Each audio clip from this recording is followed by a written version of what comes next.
Welcome to Talking Heads on USA Global TV, starring the one and only wonderful Dr. Jacalyn. It's a prestigious place where world-class influencers and experts meet, and where you'll find the most trusted advisors and coaches for all things in life and business. Visit usaglobaltv.com to sign up for our newsletter, get the value you need, and be first in line to learn about events and giveaways and other valuable content. Connect with us.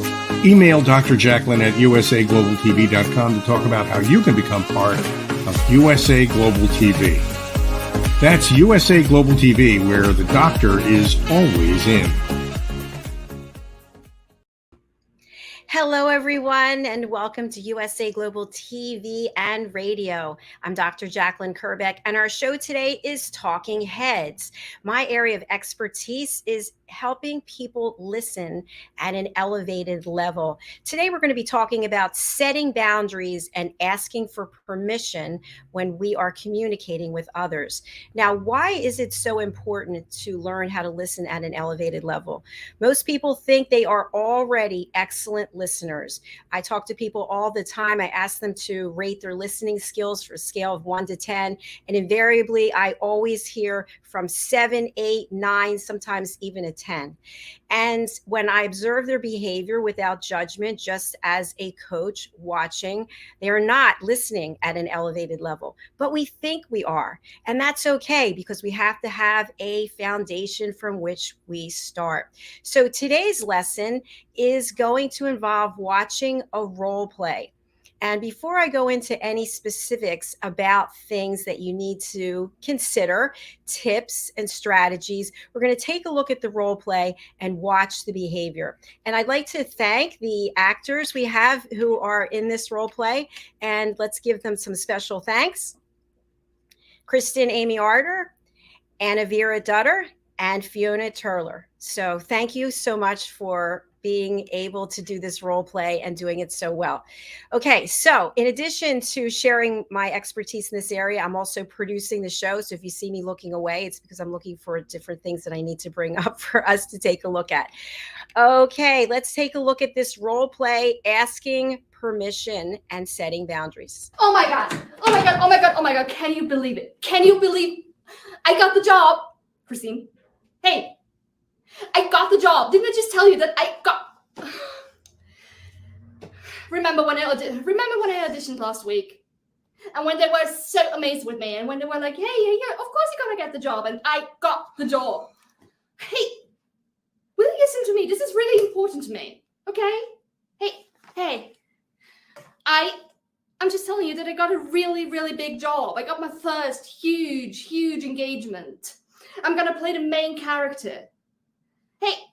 Hey. Claire, please. This is important to me, okay? I'm working. Can you just stop for 1 minute? Because this is really, really important to me. This is a huge deal. This is an engagement for a year. Do you even care about me? Hey, remember when I'm free in about half an hour. But I want to tell you now. I'm excited right now. Oh my God, really? Fine. But you know when they called me, Okay, now I can do it. What? You're so annoying. So. Okay, wow. If you're watching us live, what did you take away from that role play? Put it in the comments. I'd love to hear from you. So this role play I directed is something that happens on a regular basis, whether it's in our personal life or our professional life.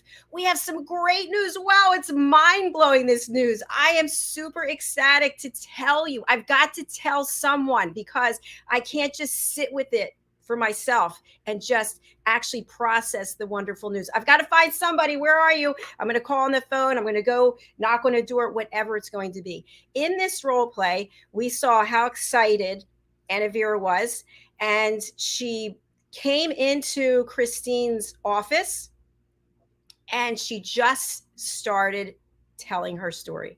Now, we noticed that Christine had her back to the door. So when we come into a room, just imagine this is you sitting at the desk. Someone comes in and they start talking to the back of your head. Are you available to listen at an elevated level if you are not facing the other person? The answer is no. You know that old expression, we have eyes in the back of our head? We don't have eyes in the back of our head. We don't have ears in the back of our head. But yet we believe that we can communicate to someone when we're not facing them. So the first thing is she came in and did not ask for permission. She did not ask Christine, would this be a great time for me to share something I'm really excited about? Would you be able to converse with me for 5 or 10 minutes right now? Towards the middle and the end of the role play, she was actually kind of demanding that. So I want you to keep this in mind. When you have something that's really important to you, whether it's good or bad, it's really pressing, just remember that it's not going to be that important to someone else. We like to make everything about ourselves. Christine was doing something that was really important to her. That's what we don't realize. And then we get offended that we don't have the attention of the other person. But what about what the other person's attention is on at that moment? That's important to them. So, my whole reason for bringing up this subject is that we can get along better as humankind, that we can understand human behavior, that we can find effective ways of communicating with one another. Back to the role play. So after Anna Vera couldn't get Christine's attention, she started getting louder, right? We do this too. You start, hey, I want to share something with you. Hey, I want to share something with you right now. Right? Then we start acting like a child. We go back to the child ways. We're stomping our feet. We're using our arms as though this technique is going to get you what you want. You think what you want in the heat of the moment is attention. She got Christine's attention, didn't she? Christine was clearly annoyed with her. So I want you to think to your own life. Now you have the other person's attention and they're not happy. Are you going to have them listening to you at an elevated level now that they're in this heightened state? No, you're not. Now you tick them off. And now you're going to hear probably feedback from them about what you did. And that's what Christine expressed. So you, the one who has the story to share, do not feel heard. In fact, we actually saw Anna Vera turn her back because she was upset and frustrated and didn't know how to get what she needed in the moment. Christine walked away.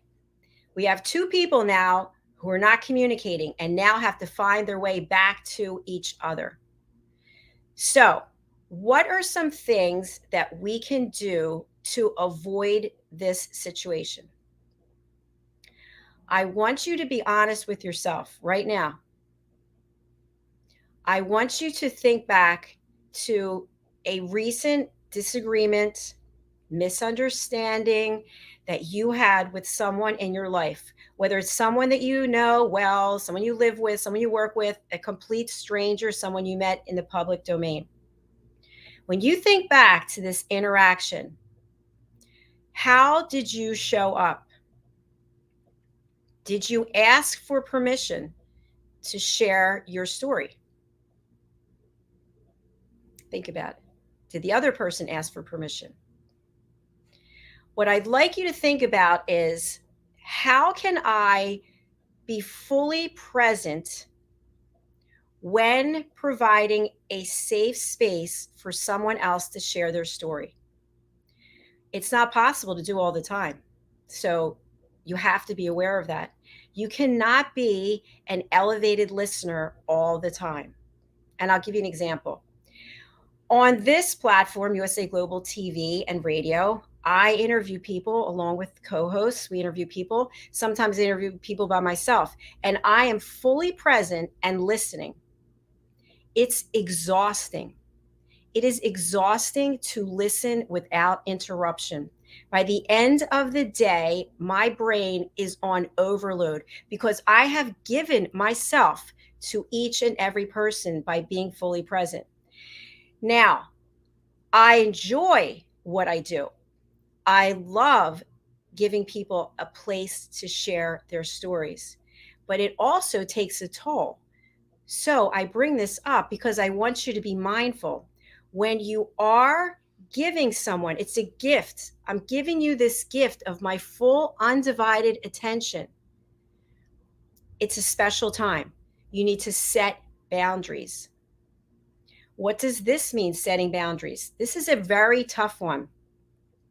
If you ask someone for their undivided attention to share their story, it has to be within a confined amount of time.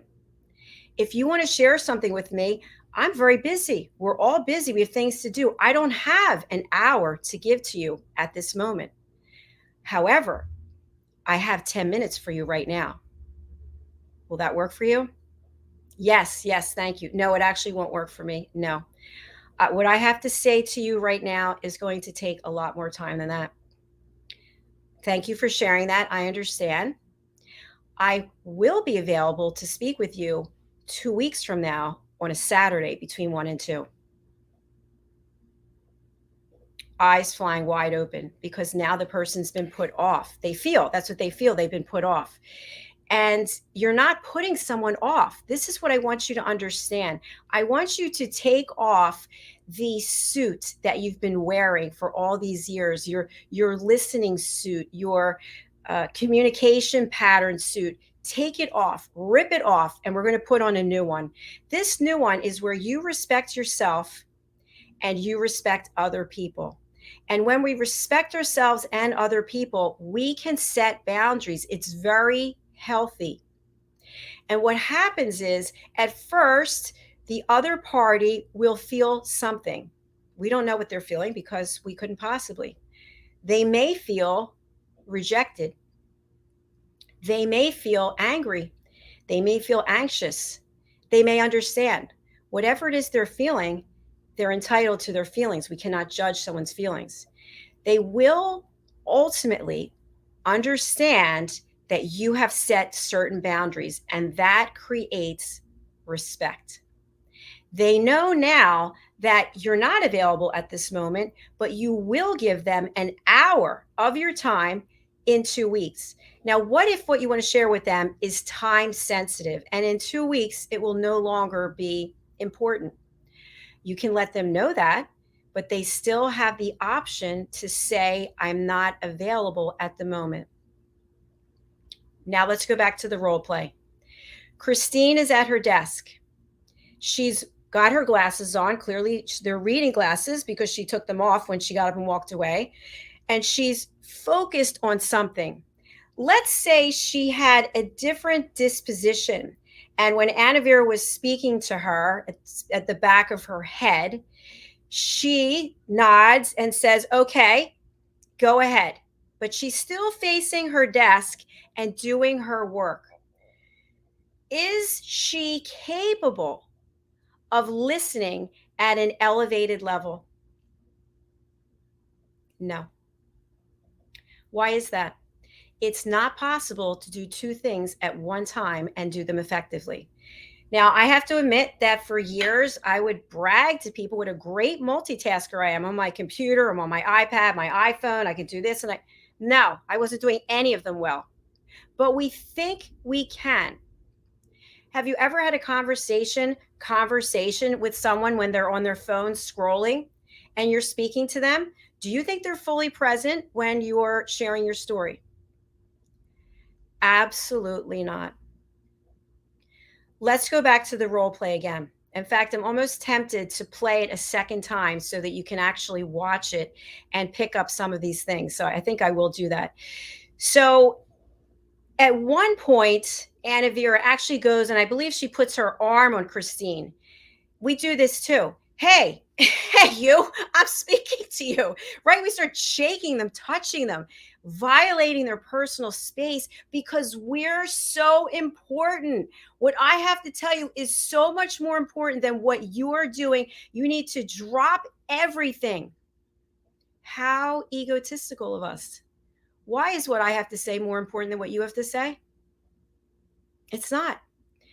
What everyone has to say is important, but we can't be there for each other in a fully present, focused manner all of the time because life has brought us. We've made choices and there are so many distractions. My role as the listening mentor is to teach you how to observe your own behavior and that of other people and how you, not anyone else, this is for you who took the time to tune in to learn how to listen at an elevated level. Now, I teach courses on this.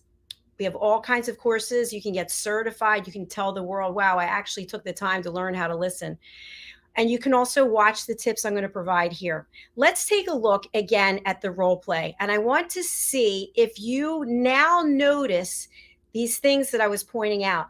And I also want to ask you, how do you feel in your body as you watch the interaction between these two? Let's take a look again, and then we'll discuss more. Oh my God. Oh my God. Oh my God. Oh my God. Can you believe it? Can you believe I got the job? Christine. Hey, I got the job. Didn't I just tell you that I got... Remember when I auditioned last week? And when they were so amazed with me, and when they were like, hey, of course you're gonna get the job, and I got the job. Hey, will you listen to me? This is really important to me, okay? Hey, I'm just telling you that I got a really, really big job. I got my first huge engagement. I'm gonna play the main character. Hey. Please. This is important to me, okay? I'm working. Can you just stop for 1 minute? Because this is really, really important to me. This is a huge deal. This is an engagement for a year. Do you even care about me? Hey, remember when I'm free in about half an hour. But I want to tell you now. I'm excited right now. Oh my God, really? Fine. Okay, I'm going to stop it there. It's great acting, right? I want to bring up that banner again and thank our actors. Thank you so much. So as we're watching that, I'm feeling myself like pull inward, like, oh, this is painful. And you can see Anna Vera is in pain. And you can see Christine is frustrated. Now, let's take a step back. Christine is doing her work. She's in her office. She's working. She didn't do anything wrong. All of a sudden, Anna Vera comes barging in, and now Christine's supposed to stop doing what she's doing. How many times do we do this to each other? Then you heard her say, this is really important to me. That's great. What about what's important to me? Isn't this my time? I'm at work. I have deadlines. This is what it is I need to do. So please think back to your own life and how you've been showing up and what you could do differently. Okay, so let's go back to setting boundaries because this is really important. When we set a boundary, it's not something that is etched in stone. It's not something that we are planning months in advance, but we know what our schedule is like. There's our physical schedule, and there's also our emotional state and our mental capacity. What do I mean by this? Well, we all have busy schedules, right? Here's my schedule. I'm back to back all day today, tomorrow, yesterday. It's very busy. Does that mean that if someone wants to share something with me, that I am able to find the time during the broadcasting day? No, I am not. I'm so sorry. Yet people will contact me. They know I'm broadcasting and they want an answer now. I cannot be fully present for you and fully present for my co-host or my guest if I am doing something else while we're broadcasting. Now, is it possible? Can I spotlight someone and I could do something else? I could. But what happens? I'm no longer listening. I'm not following the conversation, and I'm being disrespectful to my co-host and to my guest. So I set boundaries, and the boundaries are, if you would like to speak with me, if you're on my team or you're a client or you're a guest, if you'd like to speak with me, I'm available Saturday, Sunday, Monday, and Tuesday. Now, that being said, I also have prioritized time for myself to work out and also to spend with my family. So they actually go on my schedule, those time slots, and I'm not going to be available. Now, at first, people might feel offended, but it's because I want to be fully present for myself. I deserve that. I've earned that. And so do you. And I want to be present for my loved ones. So if you think about it, when you go to have a meal with someone, do you have your phone out? Are you watching television? Are you doing anything else in addition to sitting with your loved one? If you are, maybe you want to rethink it, because now you know this behavior does not lead to a healthy behavior pattern or dynamics between two people. Setting boundaries also means giving people an opportunity to have time with you. So if you just say, I'm not available, oof, that hurts, doesn't it? When will you be available? Give them options. I'm really sorry, Joe. Right now, I'm not available to speak with you, but you're important to me. I can meet with you this time or this time. How will these options work for you? Not will these options work for you, because now we're prompting a yes or a no. How will these options work for you? Because now you're giving them the opportunity to possibly rearrange what they're doing, if it's that important that they speak with you, so that your schedules can be in alignment. So for those of you, again, who are watching, and I know there are people watching because I have all the platforms on these different devices, but I'm not watching them, I'm watching this. Please do submit any questions or comments you have when it comes to listening. Okay, let's go back to the role play again. Even watching the role play is painful, because we see how these two people are trying, and in the case of Christine, really not trying, to communicate, and it's not working. We see it all the time in the public domain. We see it on reality TV shows. I was watching one, I'm not a big person on network television, but I was watching one of the housewives shows. And in this particular episode, the ladies were literally over talking one another. They were at a restaurant. Can you imagine? And I'm not judging, I'm giving you the scene. They're in a restaurant in Beverly Hills, very affluent area, where one would think that manners and etiquette were just inbred. And they are yelling across the table to each other. And there are other diners in the restaurant. Now, maybe this was directed this way. To me, I think to myself, it's never appropriate to be yelling and screaming at each other for getting someone's attention. It doesn't work. And then what happens? People leave the table and now they feel horrible. When this happens enough to you, it affects your health. It will. It definitely will, because it creates this feeling of, I am not worthy. You are not listening to me. If you're living with someone and this happens over and over again, you know what I'm talking about.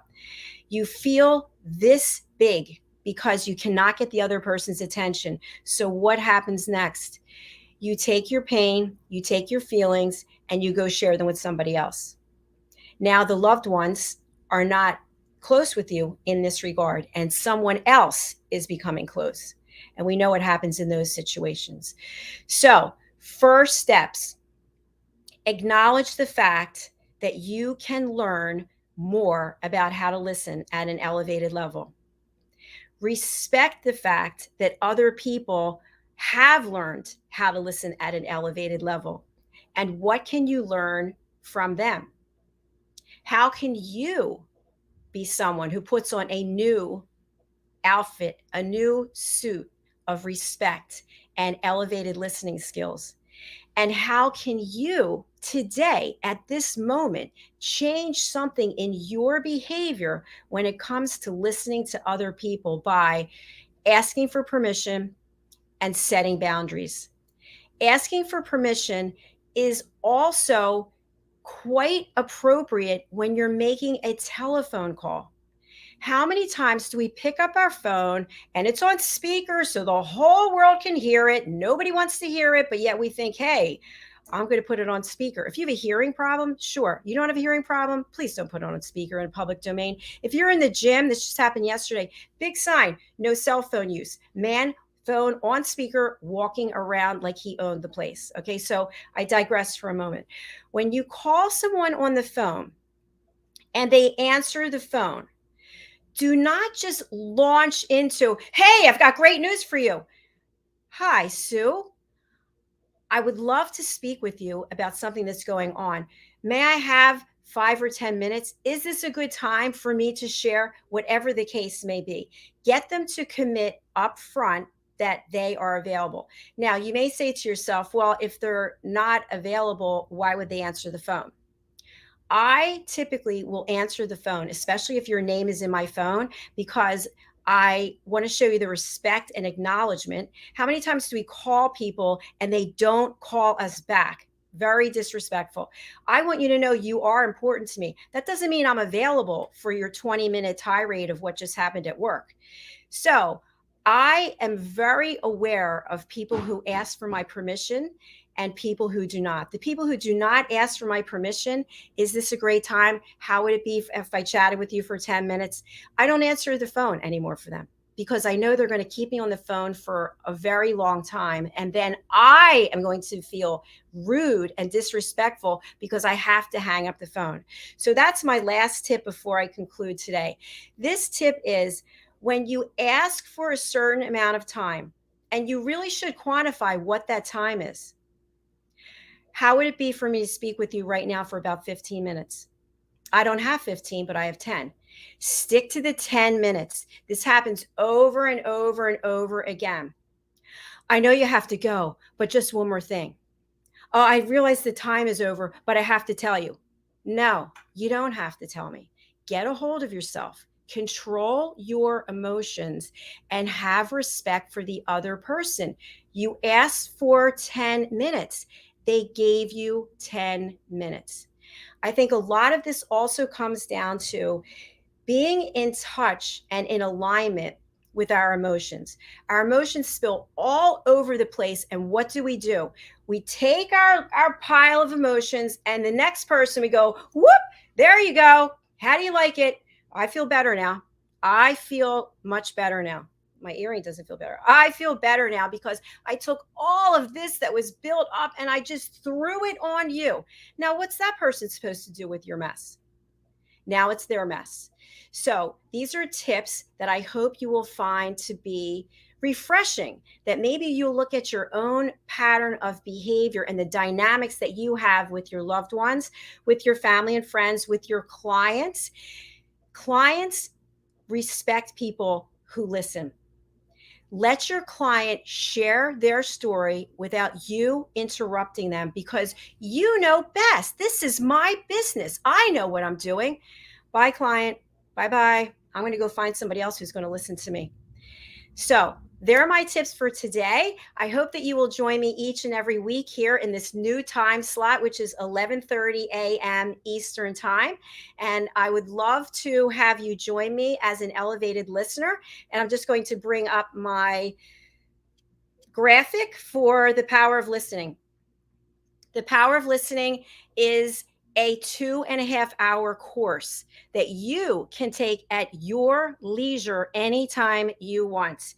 And what you will learn in this course are 4 things.